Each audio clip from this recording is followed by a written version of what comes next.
Hey guys, this video is for educational purposes only. Please do not break the law. Ladies and gentlemen, today I have a very special guest, Miss Amanda Connor from Connor & Connor PLLC, a law firm located in Las Vegas. And today she's going to help us understand exactly what the process is for getting licensed and all the regulations and rules around growing cannabis in Nevada. I'm very excited for this conversation. Thank you for joining me, Amanda. Yeah, thank you for having me. I'm honored to be on. Awesome. So I guess let's just jump right into it. We won't waste any time here. I'd love to know, I've talked to a couple different lawyers in different states, and all of these states have different types of licenses. So just to get started off right off the bat, when it comes to growing cannabis, producing, what type of licenses are available for growers in Nevada? So there are several license types, but for growers, it's a cultivation license in Nevada. And cultivation is from clone or seed to the point of past harvest, drying,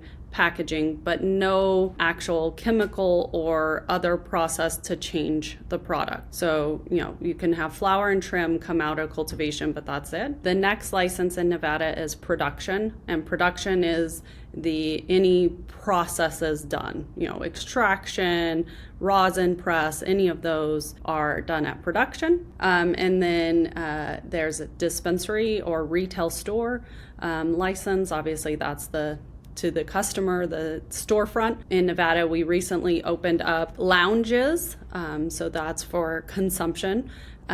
We have our independent testing labs that do all the testing of the cannabis products, and then there's the distribution license. And kind of similar to alcohol in Nevada, cannabis has to be transported by a distributor. So any product that goes to a retail store or to a lounge has to be transported by a licensed distributor. Okay, cool. And when it comes to the cultivation, within that cultivation licenses, are there laws, rules around are there different tiers within those licenses, within how much you can grow, what your area of growing is, anything like that? So there is not tiered systems, similar to New Mexico or somewhere else that has different tiers. In Nevada, it's just a cultivation license. However, when applying for a license, applicants had to specify the square footage of cultivation, and then they have to apply for expanding that square footage if they want. And at any time, if the Nevada Cannabis Compliance Board feels that the amount of cultivation meets the needs and the demand, they can halt any future expansion. Okay, that's really interesting. So basically, when you apply initially, you just tell them how much you are planning to grow. And then once you get to a point where you're like, all right, we're doing pretty good, I want to scale out, you just let them know hey, just FYI, we're scaling, and you hope that they say yes. That's exactly right. And when they're going to halt it, they have to hold a public hearing, and there's a whole process. They have not done that yet, but everyone would get to have input on if they think there's a sufficient amount being produced in the state. Okay, cool. I'd love to come back to that and touch on that with some of the other questions I'm going to ask later on. But you did mention the application process. So what are the initial steps involved in the initial applications for a cannabis cultivation license in Nevada? So I think the first important thing to understand is in Nevada, there's not an opportunity to apply at any time. The Cannabis Compliance Board has to open up an application window. That application window is for 10 days. They did recently open up an application window for a cultivation and production in a very rural county, White Pine County. But prior to that, it had been a couple years before they had opened up any other applications, and it had been since 2018, I believe, since they had opened up for cultivation. So it's very rare for Nevada to open up application windows for cultivation ever since they got their program up and running. So that's the first thing, is to know you're not able to apply at any time, and it's up to the Cannabis Compliance Board and certain rules about when they could open an application window. But we can go over what the application requirements would be if there is a window open, if you'd like. Yeah, I definitely want to go into that, but I just have one quick question on that. So it's kind of a similar situation where they don't always have available licenses or new licenses. So in this scenario, let's say someone wants to come in who's new in Nevada. Are there like auctions for licenses? Like how does one get involved if there's no window open? Yeah, so the most common way people have gotten involved after the 2014 initial licensing round, that's when almost all cultivation licenses were issued in Nevada, was 2014. Since then, the way is to acquire a license. In Nevada, licenses are fully transferable, subject to obtaining Cannabis Compliance Board approval. So buying a license is the most common route of getting into the state. Okay, cool. And do those prices fluctuate pretty heavily? Definitely fluctuate quite a bit, very dependent on, what jurisdiction the license is located in. Because in Nevada, once a license is issued to a jurisdiction, it cannot move. So like, for instance, if you have a cultivation in Nye County, for instance, you cannot move it to any other county in the state. Or if you have a dispensary in the city of Henderson, it's stuck in Henderson and can't move to Las Vegas, for instance. So where it's located plays a lot into the price. How much cultivation is permitted, right? Because we talked about when you initially applied, you asked for so much cultivation, how built out it is, its revenue, all kinds of factors go into the price of these. So they're very different. I know that some that have been in receivership lately, are getting like 100,000, others are going for millions. So it is a very wide range. Wow, that's pretty crazy wide range right there. And just, is that something that you guys can help with if someone watches this video and they're like, yeah, okay, well, let me start getting involved with that? Is that something you guys can help kind of hold their hand with, or? Yeah, so in Nevada, it is quite a extensive investigation process by the Cannabis Compliance Board to go through and acquire a license, and that is something our firm helps people with if they are looking to acquire. So yeah, let's jump into that then. So we can kind of hit both at the same time. Let's say you're either acquiring or applying for a new license in that 10-day window or whatever that you get, however often it comes along. What are the requirements for that? So the first step is, in Nevada, anyone who has ownership, they go back to the natural person. So if you have a company acquiring, you have to go back to its members or shareholders. And those natural people, if they're going to hold 5% or more, have to obtain an agent card. And to obtain an agent card, you have to pass a criminal background check. People under 5% do not, unless they're going to be involved in the day-to-day operations of the company, or for whatever reason the Cannabis Compliance Board asks them to come forward. So the CCB always has the opportunity to pull someone under 5% and require them to go through that background check, but it's presumed that they do not have to. So that's the first step, is a criminal background check. They also look at financials. So when acquiring a license, the company or its members have to submit financials. The question is if they have enough to run the operations in Nevada. There's a minimum presumption in the application. And if you're acquiring 100% of a license, you need to have at least 250,000 liquid assets available for the license.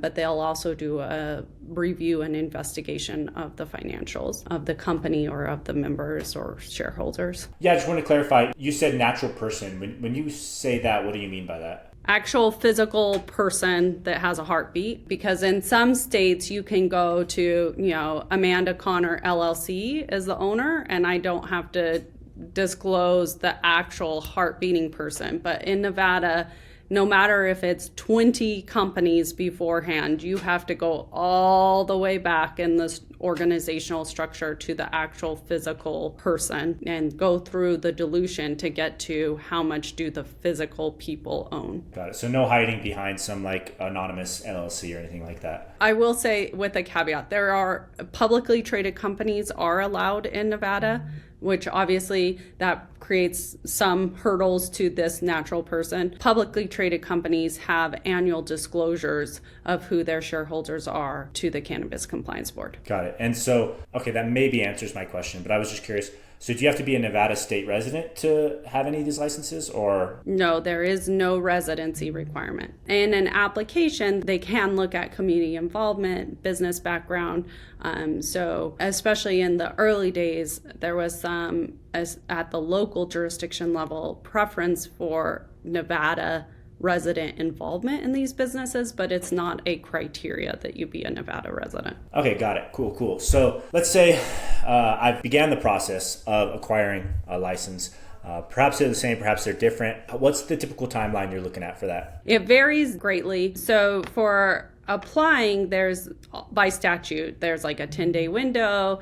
There's I believe it's 90 days the CCB has to review, and then they can announce a decision. But similar to, at least with lounges, they did that timeline, they announced, but then they're still making people go through suitability investigations, which can take several months or longer. Those lounge licenses were applied for at the end of 2022, and people are still going through suitability investigations, just for an example. For a transfer of interest, it really depends. If you're coming in and buying, say, 5% of a company, that probably will go a little quicker than if you're buying the entire license and, moving it to a new company. But it takes, right now the CCB is saying it takes about 2 to 3 months or so for an investigator to be assigned. And then the investigation can range quite a bit, but 3 to 6, 7 months. And then you go in front of the board at a public meeting. So it is a long process. So it kind of sounds like you're looking around a timeline of maybe 6 months to a year before you are good on that. I think so. Again, it varies depending on the factors, but that, it will take a while. Okay, cool. So I'd like to get into the actual farm, once you actually are starting the cultivation process, and, talk a little bit about what the requirements are there. I know New Mexico has some water requirements, some stuff with that. And so I know Nevada is also a desert. So what's the similarity there, the differences? So yeah, Nevada, obviously being a desert, has concerns about water. That was in applications. Your impact had to be discussed and covered, but actually, in Nevada, a lot of times it's left to the local jurisdictions. So certain jurisdictions had you submit and get approval for a water impact plan, where you would show how much water you propose to use, how you're going to, maybe recycle, replenish, whatever you were going to do to minimize your impact with water usage. And so cultivation in particular, that's something they really have to address. Somewhat at the state level, but definitely with the local jurisdictions. Cool. And along with that, are there any other kind of Nevada-specific regulations people should be aware of? Nevada, the Cannabis Compliance Board likes to say that they are the golden standard of regulating cannabis. They model their regulations after gaming. So I guess what I try and tell my clients is pretty much everything about your operations is regulated. They look at packaging and any change in packaging, even if you change it from blue to red, color on your packaging has to go back and get approved by the Cannabis Compliance Board. The layout of your facility, if you change an office to be now a storage room, you have to get approval before you can make that change. Obviously changes in ownership require approval, but just literally everything is regulated and usually requires you going through the Cannabis Board to get their okay before you make those changes. Okay, so it's not particularly easy to kind of operate in this business, but I guess it's probably worth it in the end if people are going through it. Yeah, and what about like security measures? Cannabis is, a bit of a, historically a criminal or type industry. So what are the security measures with this? Anything like that people should be aware of? Yeah, so the state Cannabis Compliance Board has minimum security requirements, cameras everywhere except bathrooms with minimum resolutions. You have to have those recorded and maintained for 30 days.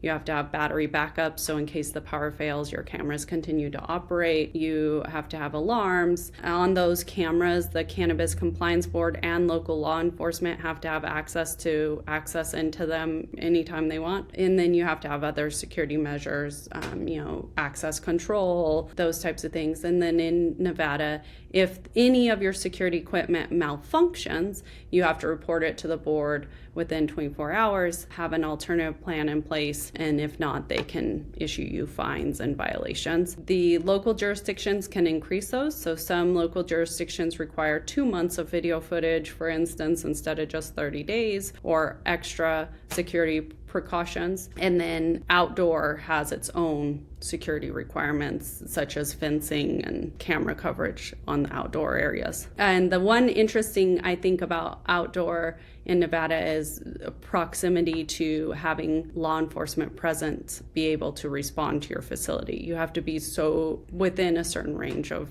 that law enforcement presence. That's amazing information. And yeah, I think it's going to be super helpful for anybody looking into this. Quick question about testing. Product testing. I know each state has kind of their own regulations on that. Is there kind of, I know this is probably a very, very in-depth question, but is there something you can kind of just comment on that, what people should be aware of? Yeah, and Nevada testing is pretty comprehensive, as with all our other regulations. Our lot sizes, meaning the amount of flower that can be tested at one time, is 5 pounds. I know that there's discussions on changing that, but right now that's the lot size. Trim is 15 pounds. Every production run, so run of a new product at production, has to be tested on its own. And it's pretty comprehensive of, pesticides, microbials, all of that type of thing. And I think the one thing I'd comment is for people to understand, Nevada reports based on total potential THC, because I know some states do, different THC reporting. So Nevada, it's total potential.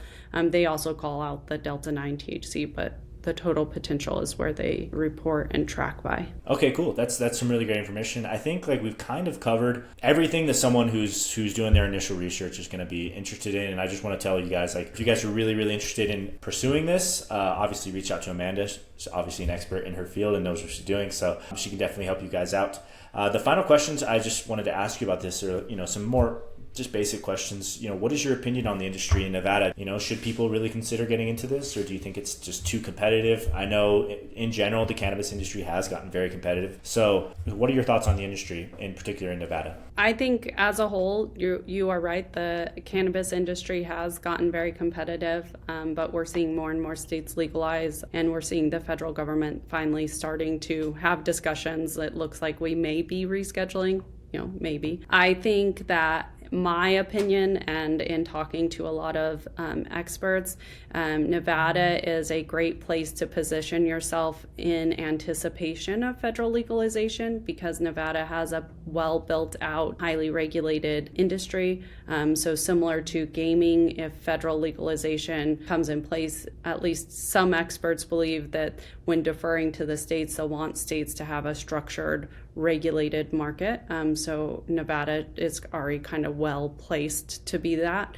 Also, our regulators are working already with the FDA and others to put in place some of those requirements, so it would be a smoother transition. Yeah, and that actually brings up a question I'd love to ask you, just to get your expert opinion. How do you think the federal legalization, or I think they just rescheduled it to something recently. How do you think that's going to impact things? So I know they're right now considering rescheduling to Schedule 3. I think it was announced yesterday they're holding a hearing on that this year. I think it's in December. But from what I understand, rescheduling won't impact the current industry much.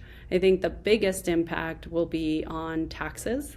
Right now, under IRS 280E, cannabis businesses can't take normal business deductions because it's considered federally illegal. But it seems that the consensus is if it's rescheduled, they will be able to take those business deductions, which would be a huge benefit to the cannabis industry. But I think by rescheduling, it's not changing the state legal markets much. They're not going to suddenly go under the FDA and start doing prescription, because a Schedule 3 is still a drug that has to be prescribed by a doctor, go through drug trials, all of that thing.